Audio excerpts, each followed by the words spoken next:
आप देख रहे हैं न्यूज नेटवर्क चैनल जमीन शाह के साथ। Subscribe my channel, like and share. Navnirman Sena की नेता प्राची कुलकर्णी ने धुले जिला मराठी पत्रकार भवन में एक पत्रकार परिषद लिया। उस परिषद में उन्होंने वार्ड नंबर 1 भाजपा के उम्मीदवारी की तीसरी आपत्ति पर सवाल उठाया। अगर उन्हें न्याय नहीं मिला तो वो न्यायालय में जाएंगी। सांगा ना, मी प्रत्येक ठिकाणी तुम्हाला दिसते, माझी रिक्षा फिरते, प्रत्येक ठिकाणी माझे हँडबिल जात आहेत, आम्ही प्रत्येक ठिकाणी जातोय, सभा घेतोय, सगळे आमचे कार्यकर्ते फिरतायत, सगळे व्हिडिओ दाखवते तुम्हाला।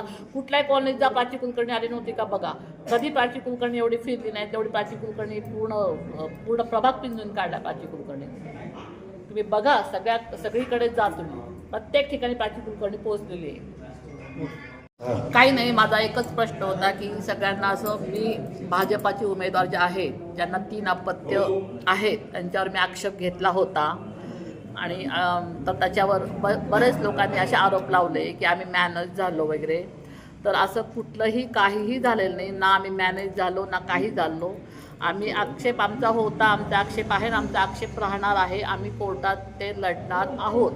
फक्त त्या दिवशी त्यांनी सांगितलं की तुम्ही वेळेत नाही, उमेदवाराचा फॉर्म वैध झालेला आहे, तर तुम्हाला कोर्टात जावं लागेल।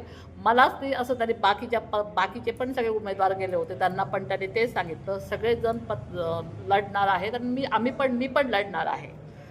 तर एवढंच आमचं म्हणणं आहे। जो आक्षेप आहे तो अतिशय खोटा आणि अतिशय लज्जास्पद त्यांनी केलेला आहे।